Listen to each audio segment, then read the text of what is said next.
Thank you so much for joining me on For Our Edification. I'm Eddie Francis. Season 6 is in full swing right now. And this is actually a brother I could not wait to talk to. His name is Rashad Young. And Rashad actually did this call for his podcast, which is called Knowing is Knowing. I was a guest on a podcast. I did something really goofy. We'll talk about that later. But Rashad tells me I pulled it off and it was fine. But I decided to look at Rashad's podcast and I was like, okay, we gotta talk to Rashad about personal leadership and what he does. And so, Rashad, it's a pleasure to have you on the podcast, man. Thank you for joining me. Hey Eddie, man, appreciate it, man. Thank you so much. You did pull it off. You did a great job with the interview. Like I said, you look like you were the president, man. The card looked very serious. So thank you for pulling that off in a short amount of time, man. I appreciate it. I'm not even going to tell the story. I'm just going to let y'all look at Rashad's podcast to figure out what he's talking about. Um, so first of all, let me just say one of the things I like about Rashad is that Rashad has a voice, man. This brother got some pipes, and that is the dope. That is the dope thing. First of all, like when I saw your podcast, I was like, oh, okay, I see what we're working with here. I hear you. I Yeah. hear you, brother to brother. I hear you. Um, so the thing that I noticed is that you seem to use your podcast, Knowing is Knowing, as a platform for some pretty honest self-reflection. And so why did you start doing that? What's the story there? Man. First off, again, thank you so much. It's always weird hearing people talk about my voice because I've heard about this for such a long time.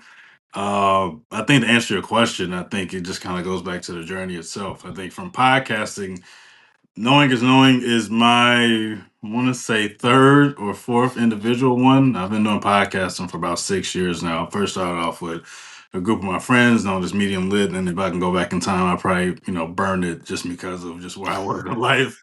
But it was something that I found myself really enjoying, just to be able to express myself openly. But I think something that's always been important to me is really being reflective and honest and open. And so with this edition, um, I've interviewed in the past. I probably have done over 100 plus interviews with different people. And I would say the Mm, biggest one was a podcast before this called Young, Educated, and Uncertain. And I've always looked at my podcasts like albums.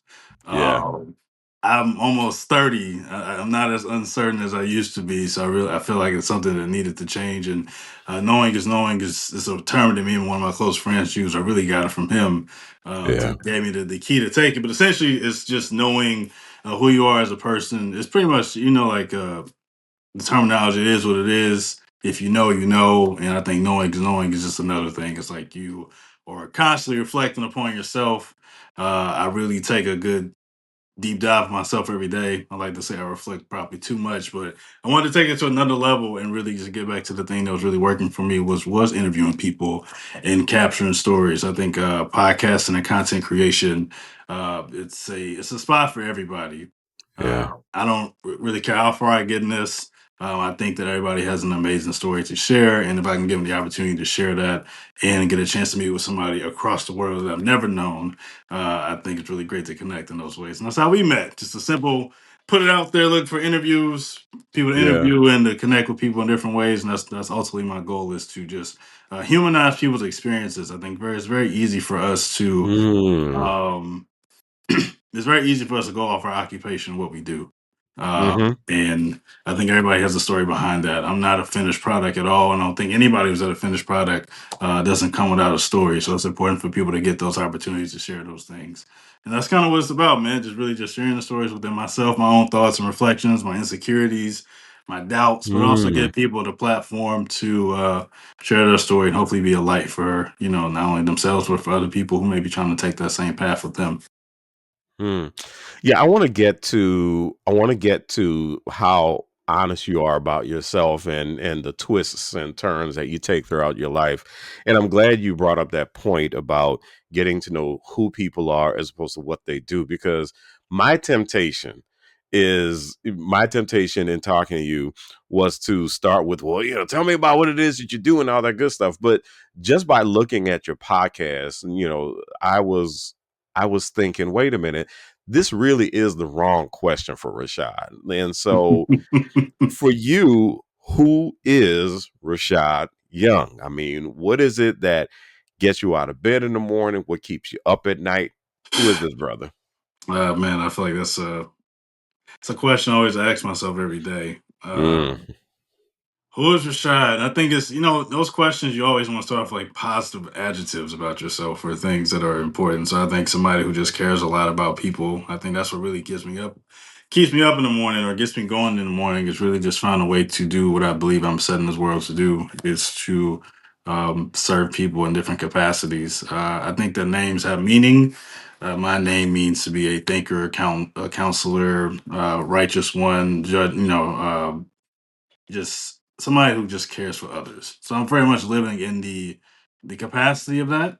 And I just wanted to say in line with my purpose. But I also think this is a guy from St. Louis, Missouri, who has been offered a handful of different opportunities, have also blown opportunities, have failed on my face, have failed several times, have uh, several heartbreaks, lost money, finding himself. It's a mix. So I think a lot of times when people hear me talk or if they hear what I do, they always think that I'm just like this well put out person. And I try to tell people all the time, I promise you, I probably have made more mistakes than the average. Or if the mistakes I have made, they've been more costly than others. And a lot of it is because I just lead with my heart. I am somebody who leads with their heart on the sleeve. You really can't hide it well as if I try to. But really, man, just somebody who just cares about doing what I'm meant to do in this world. And I feel like that's just to help people and serve people in the capacity of which is my gifts, which is through this counseling, whatever I can do, speaking, whatever. mm. So one of the episodes that I checked out was your end of year episode for 2024, and you talked very openly about how you were just struggling at the end of the year. Mhm. And I appreciated that because I I was in this weird place myself into 2024 where my business had done actually better than I thought. But at the same time, I just wasn't satisfied with something and I couldn't figure out what that something was. And so your Mhm. message really, really resonated with me. My question is, specifically with you being so honest about things that you struggle with at points, what kind of reaction do you get from people, especially other black men? I think I knew it was going there. They appreciate it. I think one of my, and I try to use this word lightly, but like one of my inspirations or people I really look up to is a guy named Jason Wilson. He's out of Detroit. He's written a couple books like Cry Like a Man, things like that, like really understanding what it means to be a comprehensive man and really leading them with our emotions. I think as black men, or men in general, we don't do that at all. A lot of it's because how we were raised, and sometimes it's because of the influence of people, in particular women, and trying to impress them in different ways. When you hear, I want a soldier, a strong man, the emotions often get diminish. And that's why a lot of us are angry or we struggle with different vices or addictions. And I can go down a whole nother path with that.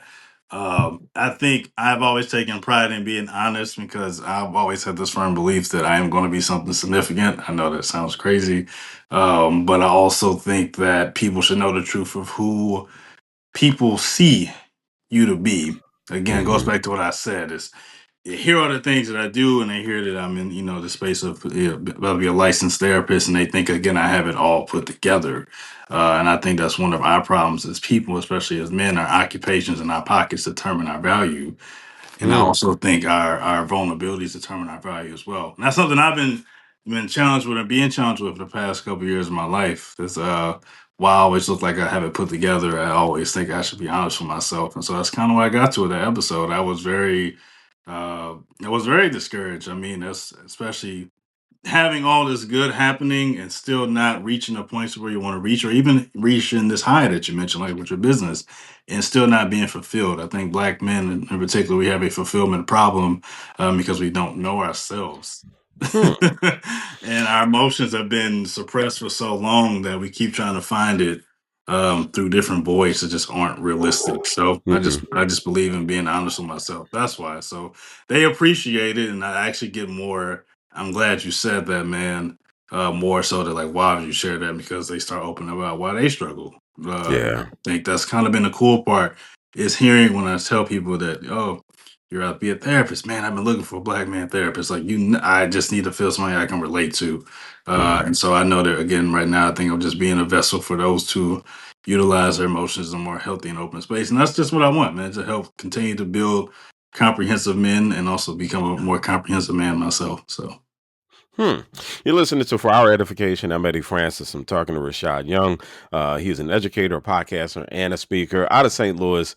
And what you just said made me think of something. So, in the wake of the tragedy, the New Year's Day tragedy that happened down here in New Orleans, there are a lot of folks who, and notably Black folks, who are saying, I'm just so tired of having to be resilient. Mhm. And at some point I started to publicly push back. This is the first time I'm saying this, but I started to publicly not push back, but I started to publicly wonder if we could reframe resilience. And the reason is one of my personal values, and this is a deep personal value to me, is resilience. And the reason is something that you said. I made so many doggone mistakes. And so Mhm. I've had to figure out how to bounce back from some pretty bad career mistakes, some bad Mhm. personal mistakes. And it occurred to me, and this is, and I actually I have a therapist. So when I talk to my therapist, this is one of the things that we talk about, the fact that I just can't be down on myself forever for mistakes that I made, and I have to figure out how to work through that. And so Mhm. I really do wonder, and I'm glad we're at this point where we're kind of talking about how Black folks how we deal with who we are, how we deal with identity. And for you, I'm really curious about your thought about this. Do you feel as if for Black folks, and maybe even especially Black men, that when we struggle with identity is because we may be looking for something else, or or we playing a comparison game? I mean, where do you see us struggle a lot? Um, if I go down that route, I don't know. Hey, and sometimes I I, learned that I my opinions are I very. I know that I just opened a very interesting door. Yeah, no, I mean, I don't really hide from the opinions. I always just try to package it properly so people can at least Exactly. digest it. I hear you. I hear you 100% on that one. Yes. So, black men, there's so many different layers with us. A Yes. lot of it, Yes. I mean, if we go into black culture, we don't have a monolithic ideology of who we are, because a lot of our ideologies is driven in Eurocentric living. So Yes. so that's Yes. one. Mhm. The value of black people is usually through the things that have been established through white people. So luxury Mhm. brands, the value of a dollar. These are things that are interesting because our culture has been augmented in some way. Mhm. Mhm. Um, I mean, yeah, we had gold in African times, but the value of gold looks different when you see rappers wearing chains and diamond watches. And we don't really understand the value of who we are because we are attached to items. But besides that, let's get to the actual question. What else we don't know who we are because we don't have enough positive black male reinforcement in front of us. Hmm. We don't have a lot of black men encouraging one another. And yeah, there is a comparison. We're either pocket watching, we are not being supportive. And I'm not, and that's again, this goes back to a monolith. I don't think we have a monolithic way of support because everybody's trying to be the guy. I mean, Mm. people can Mhm. argue with that all day, but there's a sense of ego that's involved because that's within Mhm. our nature. Males who don't want to be the alpha male. We don't believe as a collective that we can all be supportive together and people should utilize their gifts in a proper way. We're not affirmed enough as black men. We Mm. often think that affirmation is only just for women, and affirmation should be for men as well. I always tell my boys all the time, when's the last time we told each other that we're proud of ourselves? Mm. Mhm. Mhm. And then on the other end, when's the last time somebody's in your life that's a woman that showed you that they're proud of you? You don't hear it. And Yeah, yeah. somebody's gonna personalize that and be like, oh well, I do, but it's as I speak as a generality, black men are not being told how well they're doing because they're thriving. They're competing against a field goal post that keeps moving. Hmm. It's either physical Yeah. attributes or it's financial attributes or it's something else that they just cannot, continue to realistically accept. Hmm. When we look at dating, for example, I'll make it quick. Like dating is like, okay, you're looking for a guy. Hate to use it, but I used it at one of my sessions. I was like, you know, it's like the 666 thing. There's 6 inches, the six figures, and the 6 feet. Now you have to look at the metrics of that. Everybody's not having that. So black men are being valued by again things that are often unrealistic. They're not being valued by the characters and the values that they're being given or taught, and all these different things. But again, I think really it's just we don't have a collective brotherhood of understanding who we are as people and being poured into about how valuable we are as black men or as black people itself. We are competing with a world that is invisible every day. We Yeah. feel invisible on the outside, and yet we also feel attacked on the outside. And then some of us go back home and we feel invisible, and then we feel attacked. Yes. Right? It's Yes. it's a constant. It's a constant war. It's a Yeah. constant war. So. Yeah, and to your point, I think one of the reasons that my wife and I get along so well is, and this is not to dog out anybody who had dated before, but I mean, the sister has constantly told me how proud she is of me.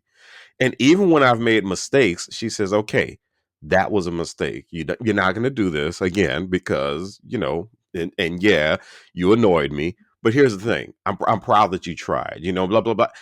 And it's interesting how just hearing those little words, they seem little at the time, but they mean a lot. And one of the things I would add to your list, Rashad, especially since I'm a media guy, media influence is huge. It is Mhm. absolutely huge. I want to make one more point though that as far as we talk about identity, especially Black America,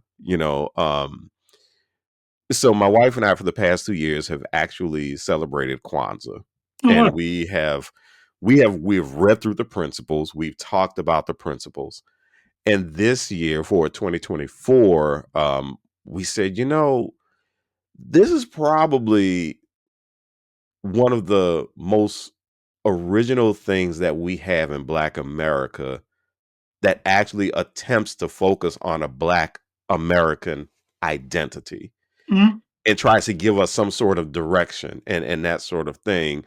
And just as we were having that conversation, I'm looking at social media and people are just like, oh, I ain't really into Kwanzaa. What is that? Blah, blah, blah, blah. And then you have the other people who are like, you better get into Kwanzaa, you fake Black person. So you had these two sides colliding. But but to me, it was very representative how when it comes to a sense of identity, we do have that sense of chaos a little bit. The chaos Um, has been given and driven for years. I mean, one of the favorite, it's not my favorite, I hate to say favorite, but I always say if you want to see the separation of black culture, read the Willie Lynch story. mm-hmm. Now, Yeah. most people won't do that because they're not going to sit around and read it. But if everything within our culture is broken into have and have nots, colorism is probably the biggest one. You know what I mean? Where you have light skin versus dark skin. We had house and field, right? You have rich men and broke men, like pretty women, ugly women. Like the value of what we give each other is is uh is already negative. We don't Wow. we don't look at positive characteristics with each other. And I can even take it a step further. That's why the black love in America is always going to struggle. If we go on Mm, statistically, and I hate to say it, but the least desirable woman in America is the black woman. mm, mm, Now, do I think it's right? Absolutely not, because I think black women are great. But something along the way, we programmed ourselves to think that they are less valuable, or things that have been taught through the media, the music we consume, things of that nature. We don't look at ourselves enough in a positive light. Again, it's a lot of educated people out here, but educated does not necessarily mean good in the world's eyes today, right? It's like if I'm not an athlete, or if I'm not an entertainer, or I don't own a multi-million dollar business, then I'm nothing. And that's why a lot of men struggle with finding somebody that's compatible. Yeah, Yeah. or you're told if you're educated, you just think too much. You don't really do anything. You don't you don't take any action. You know, Right, right. it's It's a like hard there's a mix. lot of action in there, but, you know. So let's get back to you though. Sure. And let's talk about what it is that you do to develop yourself as a person. Are there any exercises that you do for yourself, or is there are there affirmations? How does Rashad Young develop himself? That's a good question. I wish I could tell you it was as simple. A lot of it is really just a lot of self-reflection, honestly, man. I don't do I know people got 5 a.m. morning routines where they drink a coffee or an espresso and they have a written mantra. I think a lot of it really is just taking a gear where I'm at and just being honest with myself. A lot of um, self-critical conversations. It's Mm, something that I have done, and I have a therapist too. I think that also helps. But being honest with myself and knowing when I am doing too much or I'm doing too little, or I gauge every conversation I have. I'm pretty sure after the interview, I'm going to gauge and see what I could have answered better. But just it's just again a lot of times just me just paying attention to myself, really just having a really intentional awareness on how I can be better as a person. I don't strive to be perfect. I know that's impossible, but I strive to better understand myself and I can find ways to know that there's more in me. I think that's probably the only major affirmation I give myself. I always say there's more inside of you. mhm. And being honest when I'm being scared or am I afraid or, just really embracing those things. That took a lot of time, but I think that's really what I do is really just having those honest conversations with myself and where I'm at. And just kind of go from there when I need to make a change. All right, so I'm going to take you through a really, really quick personal branding exercise. So Sure. here goes. So whenever I talk to people about personal branding, one of the things that I really get a client to focus on is not only identity but also value. Hmm. And it's not just value to yourself, but it's value to the people around you. If you had to describe your identity and the value that comes with it, how would you describe it? My identity and the value that comes with it. Oh, wow. For the words that come to my mind is kind, respectful, diligent, and creative. I think Mm. those are the same things that I would give value to myself and others as well. I noticed that you do poetry. Is that a big creative outlet for you that really helps you Yeah, express yourself? poetry and writing, yeah, for sure.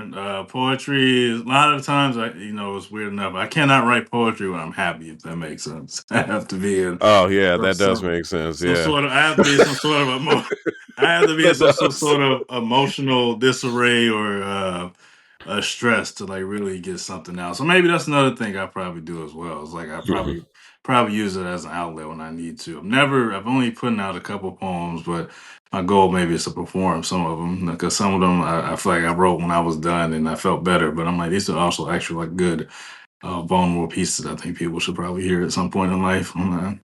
Yeah. I actually had an interview. I interviewed a fraternity brother of mine not too long ago, and we talked about there being power and vulnerability. Mhm. And I think that's one of the things, and I don't think this is a black problem. I think this is a society problem, No, for sure. particularly an American society problem where we are so focused on self-interest and greed a lot of times. And I think when vulnerability gets put on the table, um, I think a lot of people just get terrified, just Yeah. absolutely terrified, and nobody wants to say I made a mistake. you know, now going back to the black community, we start to hear a lot of I said what I said, and I'm sitting there going, that's really exposing you to be a bit more vulnerable than anything else for you to say I said what I said if you don't want to hear the other side of this discussion. And so I hear the same thing with you. Like one of the things I hear from you as far as your personal leadership is concerned, is that you find these ways to really work with vulnerability. Is that a fair assessment? Yeah, I mean, it took a while, but yeah. It takes a while for all of us, though. I mean, but I really think though that's what make to me the strongest people I've met are the ones who have really talked about what they're working on and how they're working on it. Some of the biggest knuckleheads that I've ever met are the people who really want you to think they've had it all figured out. I Yeah, mean, I working in higher education, I've met a lot of people like that. And so, higher ed is chock full of people who really want you to think that they have almost everything figured out. And they're serious. They're yeah. dead serious. And I'm sitting there going, you know, you don't have everything figured out. You are a pain in everybody's ass. That's what you know.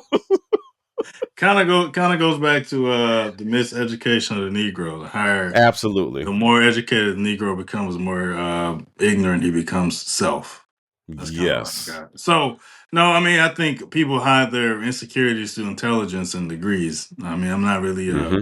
a catalyst for it as somebody who may be pursuing a doctorate. I always said if I ever got a doctorate, I'd probably still be, probably wouldn't even want you to call me that, because Yeah. that's not really, the pursuit of it is not for my ego or to think that I'm better than you. It's just because I have a quest for learning. So, no, Hmm. people do that all the time, man. People don't want to take it further. I mean, being vulnerable is be very uncomfortable. It's very uncomfortable to share any of your struggles to people. That's very easy to be judged by others. And some people are yet to accept the fact that we always will be judged by somebody. You just have to not care at some point, because it's just their opinion, their perception of what they think of you versus what they actually know. Yeah. So I like to ask all of my guests this final question, and that is let's say that you are a skywriter and you get to fly up and write a message in the sky for the edification of the nation. What would that message be? I was thinking about that. I thought I would have an answer. What would I write in the sky? Man, I feel like a lot of that's changed now. I would say now just be yourself, man. Like be yourself. Everybody else is taken. Like that's what I would say. I think that's the prime message I would tell anybody. There's value in being who you are, regardless of what you've experienced or what you've seen or what's happened to you. There's power and truth in who you are, and there's power in the vulnerability of your pain and your stories. So just be yourself. Rashad Young, he is an educator, a podcaster. He is a speaker. His podcast is Knowing is Knowing. Information about Rashad is in the show notes. Please go check out his podcast. Rashad, thank you so much for joining me on For Our Edification. Brother, appreciate you, man. Thank you again.